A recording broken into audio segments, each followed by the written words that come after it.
Hey, what's going on, family? How you guys doing? Welcome to another show. You're now listening to Season 7 of Debate Talk Free Radio. I'm your host, Sal Showtime, and we are back with another classic show for the people out there. We appreciate everybody that's tuning in via phone and via Skype. I'll that in that number, 319-527-6239. As usual, we like to thank the international listeners out there that's checking out the show all across the globe, in the UK, Africa, Japan, all across the globe. People are checking out Debate Talk Radio. We appreciate the support. And, of course, everybody on social media land on Facebook, Twitter, and Instagram that's checking out the show. Do me a favor. If you're inside a Facebook group and you're listening to the show, share it on your personal page. Let people know that Debate Talk for you is live and on the air. And make sure you attach that number. Let the people know that you can actually call in. That's right. You can call in live with your questions and your comments. Only rule, there's no foul language. You got to keep it clean, keep it professional. Today's show is entitled The Hebrew Woman Through Scriptures. Once again, today's show is entitled The Hebrew Woman Through Scriptures. Actually, my special guest reached out to me via email, and we spoke over the phone. And this is his first time presenting a lesson live on Debate Talk Radio. Let's bring him in right now. This is my brother. Well, matter of fact, I'm going to let him pronounce. I don't want to mess up his name. I'm going to let you pronounce your name, brother. Let you know your name, what your name is. Go ahead. Thank you, Sal. My name is Akwete Basil Ama. I'm originally from Accra, Ghana, living in the U.S. Akwete? Am I saying that right? Akwete, yes. Akwete, you're right. There we go. I appreciate you, man. Brother Akwete, he's here. Right on Debate Talk Radio, man. We appreciate you. Man, so tell the audience a little bit about yourself. Like, you know, are you a teacher? Have you been studying for a long time? Tell the audience about yourself a little bit. Yes, okay, thank you, sir. Like I said, Akwete Basil Ama is my name. Originally from Accra, Ghana. I've been studying the Hebrew text since I was 14 years old. I lecture here at Las Vegas, Nevada. I have a Bible academy, a Torah academy called Kingdom of Kings Academy. It's a place of biblical study structured for one seeking an in-depth study or a textual study of the Torah from its original Hebraic perspective. We've been doing this for a while, and I thought it would be nice to come on here and share a thing or two about the Hebrew woman. So I'm glad to be on here.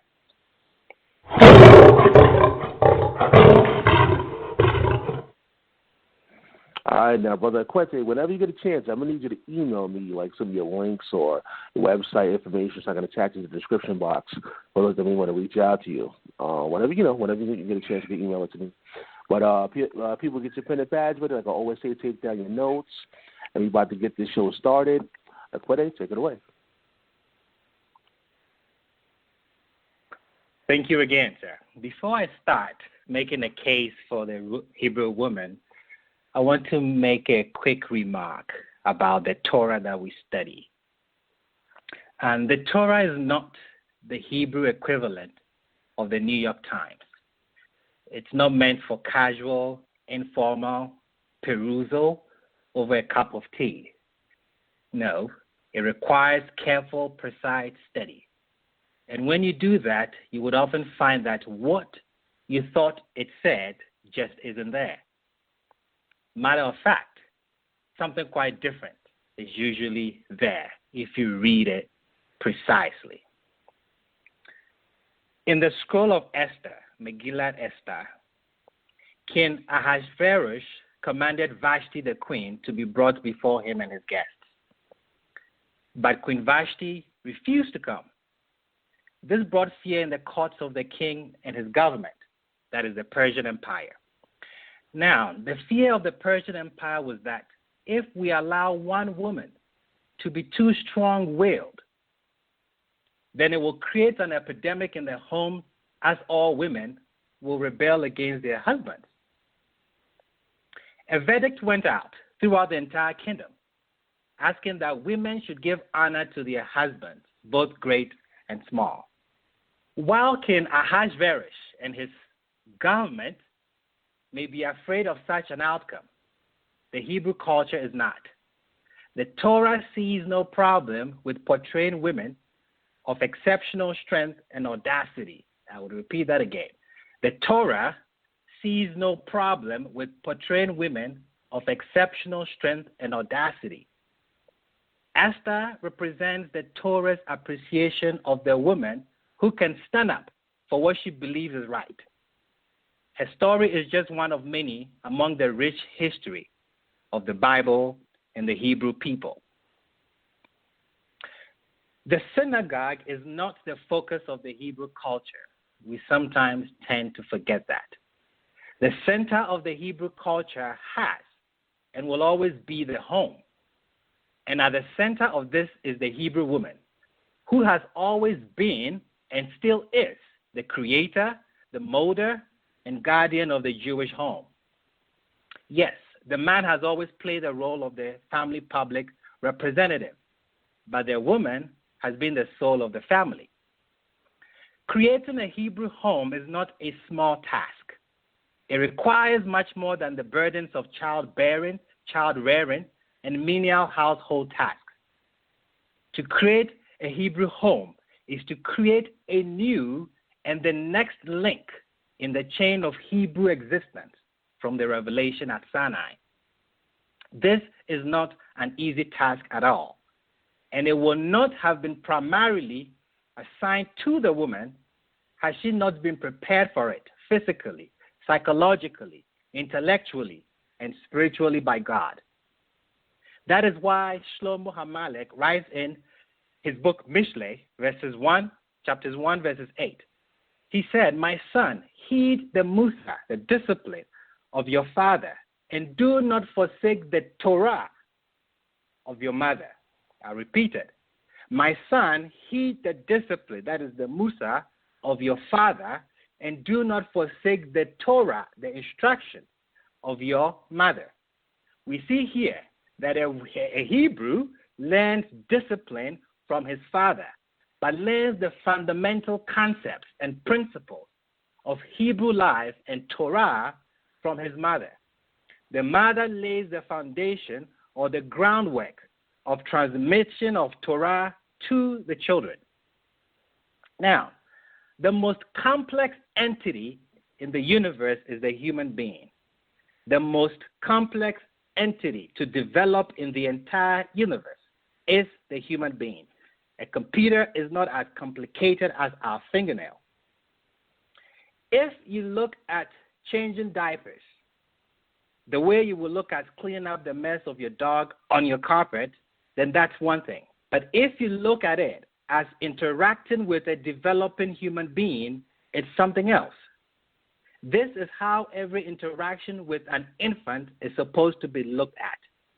It's a moment to reinforce an attitude by playing with the child, singing to the child, caressing the child, hence building the child's character, self-confidence, and security. If you look at it as a menial activity, then you don't understand what the activity is. At the end of the day, the woman has been changing diapers, sweeping the floor, etc. Compare what she does to the Kohen, the high priest, and compare how he looks at the end of the day to the woman. He has been slaughtering animals, flaying the skin, taking out organs of the animals, carrying buckets of blood, placing the meat on the altar, salting the meat, washing things down. What do you think he looks like at the end of the day? Very messy. But he's serving in the temple, we say. So it means dealing with things that make you messy can be exalted, can be holy and spiritual. That is quite right. And that is the same way we look at the woman. We are dealing with the development of a human being. And if you have a sensitivity to what a human being is, you will not look down, but rather elevate this task to the same level as that of the Kohen, if not above it. I'll repeat that. We are dealing with the development of a human being. And if you have a sensitivity to what a human being is, you will not look down, but rather elevate this task to the level as the Kohens, the high priest, if not above it. Our first teacher, our first Rebbe, our first Moreh, our first Lamed, our first Hinnock is the woman. It's the mother. We start learning from the mother. We start learning from the woman from the womb. She is our first master teacher. Now, the principles of the Torah are not mere intellectual concepts. No, they must be brought to life in the Hebrew home, which is the center of our existence, of which the Hebrew woman is key. This is why God tells Moshe something very important. He goes to get the Torah, Exodus 19:3. This was the instructions given to Moshe. Moshe ascended to God, and the Lord God called to him from the mountain, saying, "So shall you say to the house of Yaakov," representing the women, "and then tell the sons of Israel," representing the men. The Torah was supposed to be taught to the house of Yaakov first. It was supposed to be taught to the women because the Hebrew nation depends on the woman. I'll repeat that. Our survival depends on the Hebrew woman. So God tells Moshe, teach it to the house of Yaakov first, and then tell the sons of Israel. We treasure the stories in the Torah as well as the biblical figures. We have used these stories and these biblical figures as examples to follow in our lives. The role the Hebrew woman plays in the Tanakh is very crucial, and it's shown to have a critical influence on the future and nature of the Hebrew people. When you look in the Torah, the 5 books of Moses, and you look at incidents where men and women disagree as to what needs to be done, and it's a crisis, the women are always right. Let me repeat the rule. When it is a crisis and men and women disagree on what needs to be done, the women are always right. Let me give you a few examples. Abraham is obviously the major public figure, and Sarah is kept very much in the background. Even the Orthodox rabbis make this point explicit when they say in their writings, Sarah was a private person. However, when the environment of Abraham's home was threatened by Ishmael's behavior, and this negative influence of Ishmael on Isaac threatened Hebrew survival, Sarah acted quickly. Abraham, who was occupied by his public role, lacked the proper insight into the situation. I'll repeat that again. Abraham, who was occupied by his public role, he lacked the proper insight into the situation. Sarah demanded, Genesis 12:10, cast out that slave woman and her son. The moral implication and the audacity of this statement reveals the strong role that Sarah played in Abraham's home. We know that Abraham hesitated. And when Abraham hesitated, the Bible tells us, Genesis 21:12, God said to Abraham, do not be distressed over the boy or your slave. Whatever Sarah tells you, do as she says. I repeat it. Whatever Sarah tells you, do as she says.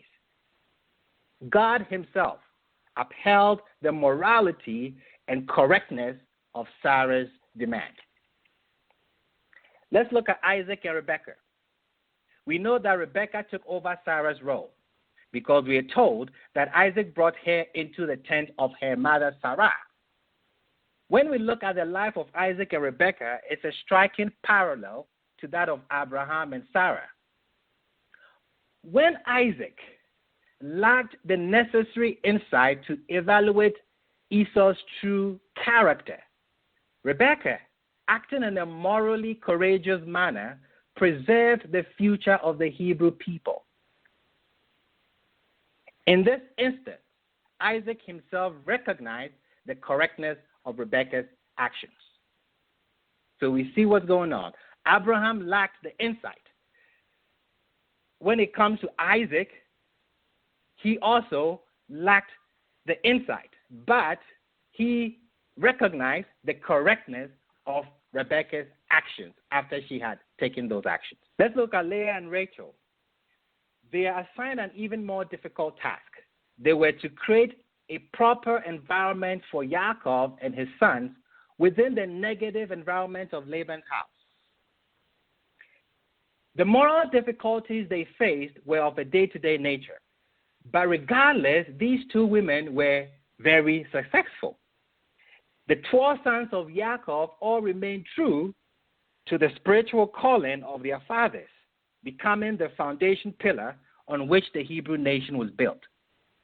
This picture of the women possessing the moral strength and determination necessary for the formation of the Hebrew people is a constant theme throughout the Torah and even the rabbinic commentaries on the Torah, which I'm going to share a few. We are told that at a critical point in Hebrew history, it was the moral courage of the midwife that saved the nation. Exodus 1:15 and 16.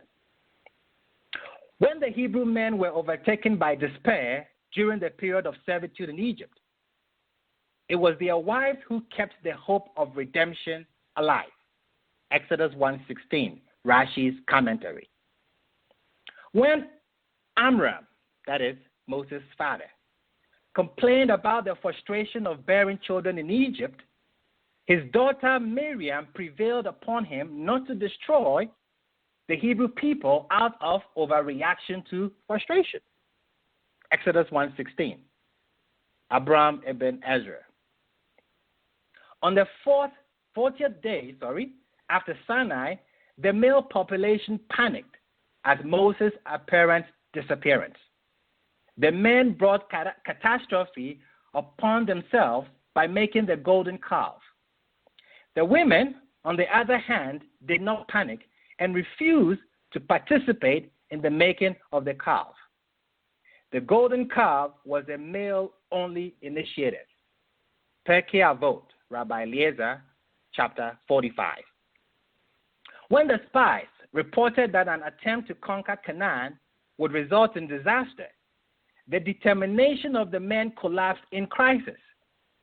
The rabbis teach, however, that the faith of the women held strong, and only the generation of men died. Numbers 26:64, Rashi. It's no wonder that the rabbis, each generation is redeemed because of the righteous women of that generation. I would like to repeat that again. Each generation is redeemed because of the righteous women of that generation. Now, each of the cases I have mentioned, there was a crisis. Each of these cases, the decision was very important. There was no clear precedent. It required sensitivity, judgment, orientation, and in every case, the women were right and the men were wrong. We see here the women exercising independent judgment. Notice, and please notice, that the women did not say, "Oh, my Lord, Master, whatever you say goes. You are the head, so it's your call. I am a blind servant. I glory in the privilege of washing your feet. Whatever you say goes. I have no mind of my own." They never said that. They made up their own minds according to their own judgment, and when they were able to, they acted independently. Now, what is the basis of this? Genesis 2:18. Wayomer Yahweh Elohim, lo tov heyot ha'adam labados, eselo eze connecto.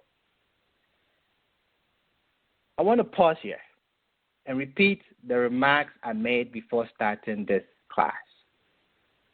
I said that Torah is not the Hebrew equivalent of the New York Times.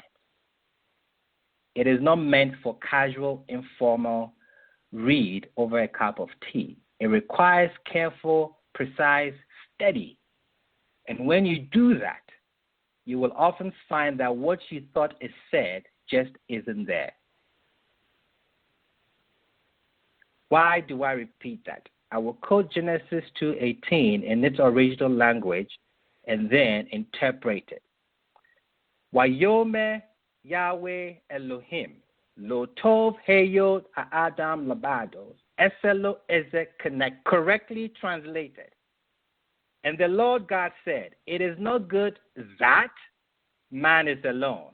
I shall make him a helper opposite him. We'll come to that translation later. The wrong translation is, it is not good for man to be alone. The text doesn't say that. I repeat that. The text doesn't say it is not good for man to be alone. It says it's not good that man to be alone.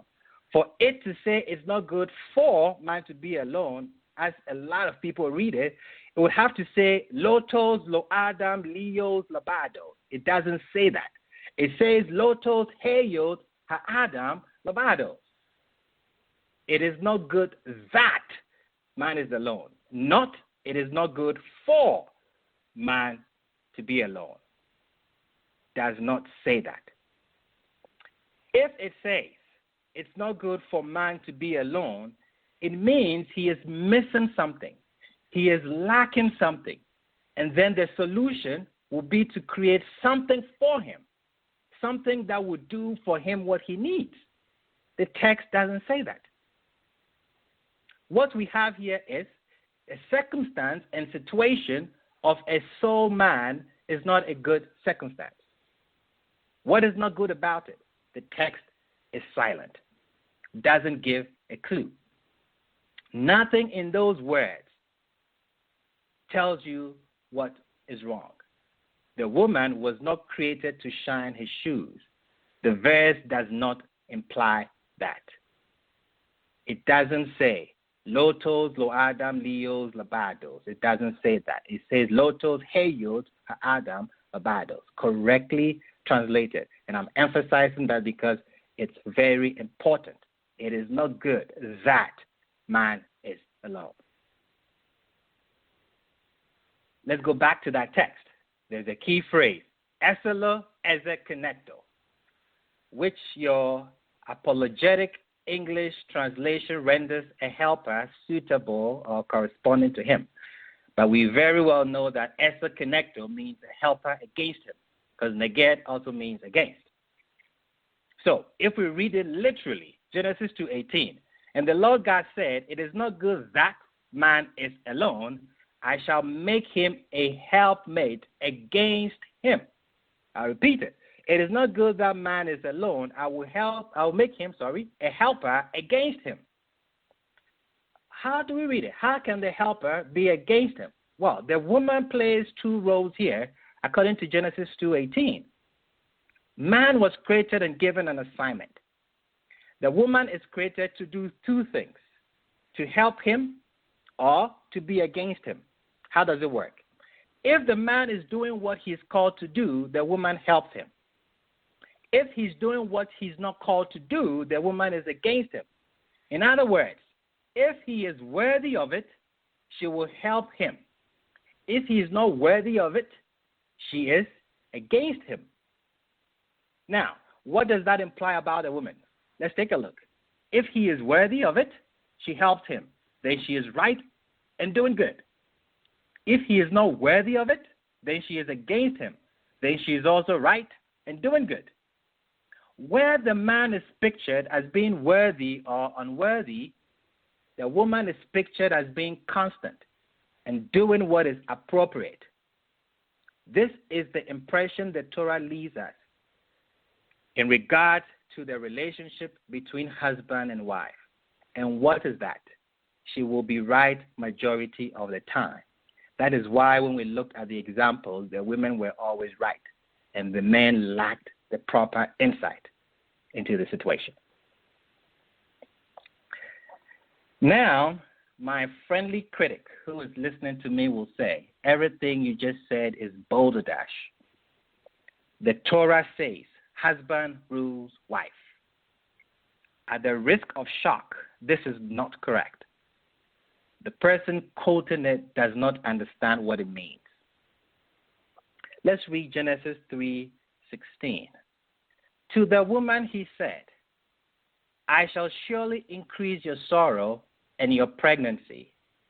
In pain you shall bear children, and to your husband will be your desire, and he will rule over you. This quote is a curse. What is a curse? When the Torah expresses a curse, what does it mean? What kind of pronouncement is a curse? What kind of preposition is a curse? I give two examples. Either it's some kind of command, it's a mitzvah, or a norm or prescription, something that you ought to do. That should be the case. You have a responsibility to do and suffer the consequences. Or it's an inescapable reality, meaning that God is going to organize the world in a way that you cannot escape from it. Of these are shrewdly incorrect.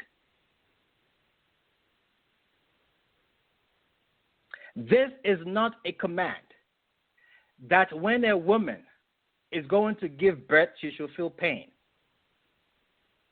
Is this a command that women should feel pain in childbirth? No.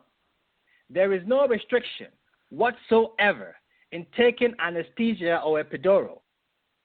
The idea that it's a command or inescapable is clearly wrong. The Bible did not say that women should refuse anesthesia on the grounds that God said in Genesis that they should give birth in pain and suffer. Nobody does that. No woman would make that decision on her birth bed that God says in Genesis that we should give birth in pain. No. So is this an inescapable reality? Not at all. We have escaped these realities. Let's look at the man. Genesis 3:17. And to the man he said, because you listened to your wife, cursed be the ground for your sake. 1. With toil shall you eat of it all the days of your life. 2. It shall cause thorns and thistles to grow for you. 3. You shall eat the herbs of the field. 4. With the sweat of your face you shall eat bread. 5. Summary. Adam, you're going to be a poor, unsuccessful farmer. I really do know quite a lot of people who don't fit this description at all. They are not getting thorns and thistles, even in their backyard.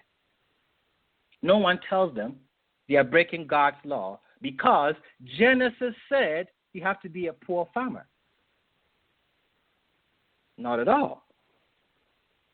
So these curses, as we call them, we have escaped them. Did Adam's descendant think these curses were escapable? Do they agree with me? Genesis 5:28.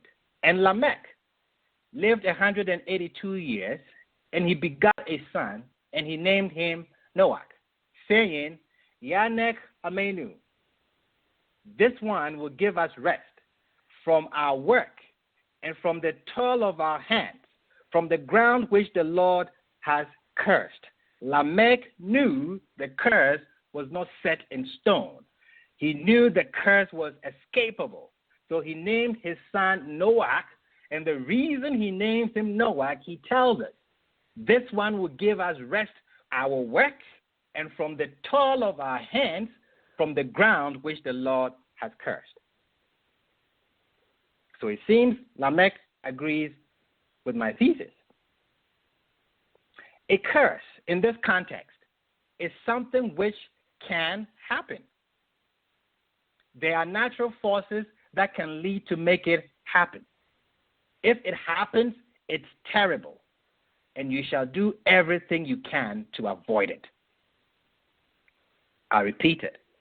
A curse in this context, God is not saying that I'm going to arrange the world so that man will toil for his food forever.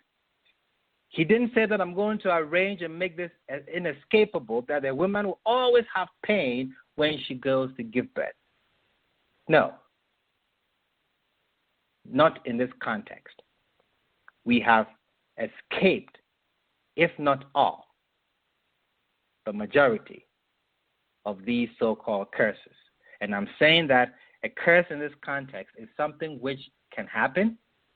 There are natural forces that can lead to make it happen. If it happens, it's terrible, and you should do everything you can to avoid it. There is a general Torah law of privacy, modesty. We call it sneut in the Hebrew.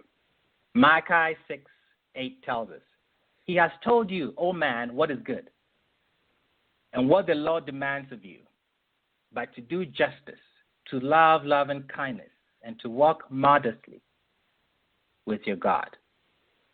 It means not attracting attention. It involves, but not limited, to covering certain parts of the body. This is a value for both men and women. Sometimes we think it's only women who are supposed to be modest.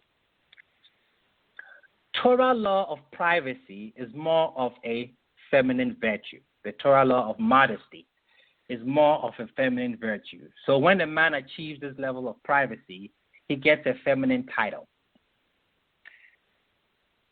This helps explain a large asymmetry in women and men's role.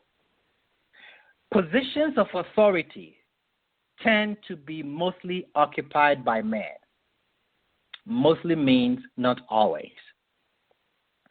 Before there was a king, we had almost 400 years without a permanent chief executive. When we needed one, especially when there were wars to be fought, one was appointed. He was called the Shoftim, what we translate in English as judge. In the period of the Shoftim, they fought wars, they negotiated peace, they raised taxes. He functioned as a chief executive in addition to playing the judicial role as well. All of the Shoftims were men except one. Deborah was a Shoftim for 40 years. So a woman occupied the role, but it was very rare. Why is this? One of the explanations is that, I'm saying not all the explanations, but one of the explanations is that roles of authority, they are unavoidably public. If your word is law, then people have to know what you said. Otherwise, you cannot be law for the society. So roles of authority, they are unavoidably public. And because of that, they are a compromise for a woman and not a man. This is part of the explanation why women do not typically occupy positions of authority. Now, I will make an extremely important remark. There is an essential distinction between authority and power. Authority is a legal concept. It means, according to the structure of society, when one person says something, it becomes a norm that is binding on everyone. So authority is a legal concept. Power, on the other hand, is a physical concept. That is the ability to get done what you want done. These two are completely independent of one another. A person can have power without authority, or authority without power. We have all heard the phrase, the power behind the throne. It means that the king signs the document, but someone is behind who is telling him what to sign. That somebody behind has the power, and the king has the authority. Power can be private, does not have to be visible. Authority necessarily is visible, but power is not. Therefore, women can possess power, but typically don't possess authority in regards to modesty. You are hypnotized by publicity. Then, for you, authority is very important. You want your name in the papers, okay. But if what is important to you, on the contrary, is privacy, and you don't want your name in the papers, then you are wary of authority. But you will want to know you still have your say in making things happen. So our question from our point of view is, do women have power? Let's take a look at the examples I gave.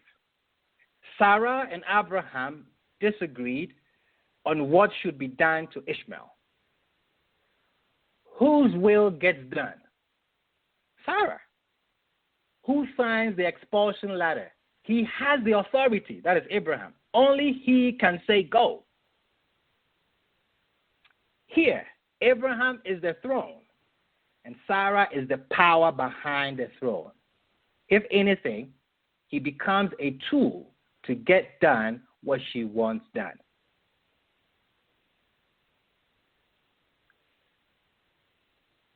This exercise of power runs throughout Hebrew history. After all real power is the power of persuasion. No one can dominate a country unless he has thousands of people who are willing to shoot the bullets for him, and he has to convince them to shoot those bullets. All power is the power of persuasion, and the Hebrew woman has demonstrated this from the beginning to the end. The Hebrew society is actually structured in such a way as to orient men to be responsive to women's exercise to this kind of power. From the stories we talked about from the Torah through the Talmudic period to the present. Amazingly, the serpent in the garden even knew this. You see, to defeat authority, you need the power of influence. And it was the woman who possessed it. Some may call her the weaker vessel, but even the serpent recognized her power to influence. And the man was no match for her, because power will always eat authority for lunch. Rabbi Eliezer ben Azariah was voted the head of the Sanhedrin, that is the Great Assembly. And after the vote, he said, "Thank you for your vote, but I am going home to ask my wife." He's going home to ask who? He's going to the diaper changer? The bottle washer? No.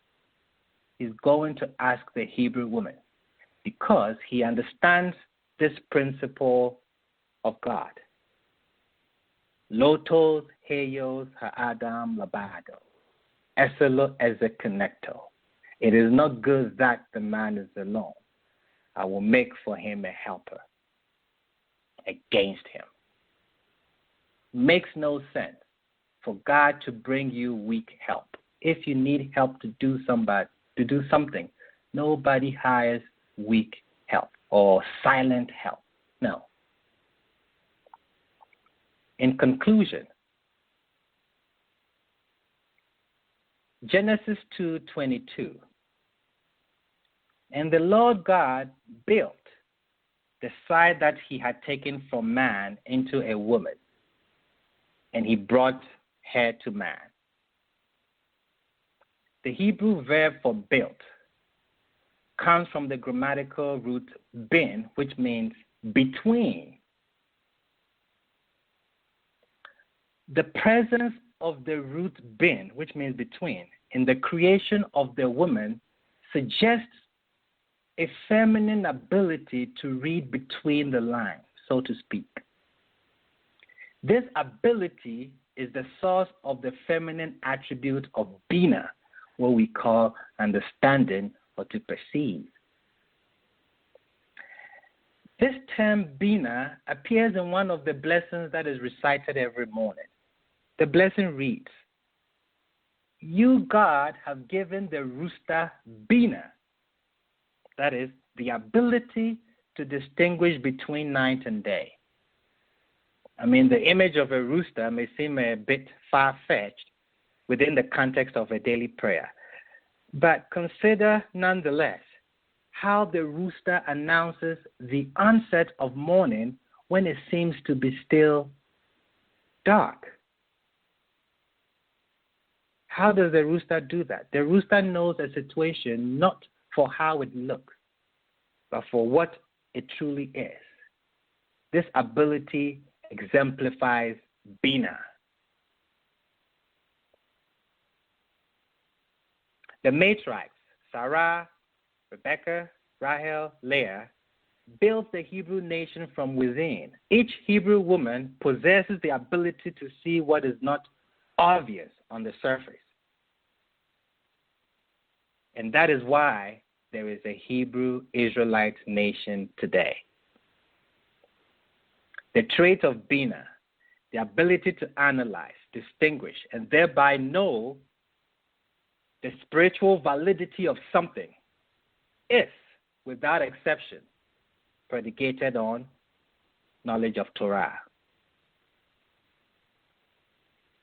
To conclude, as I started, in the scroll of Esther, King Ahasuerus commanded Vashti the queen to be brought before him and his guests. But Queen Vashti refused to come. This brought fear in the courts of the king and his government. The fear of the Persian Empire was that if we allow one woman to be too strong-willed, then it will create an epidemic in their homes, as all women will rebel against their husbands. What did they do?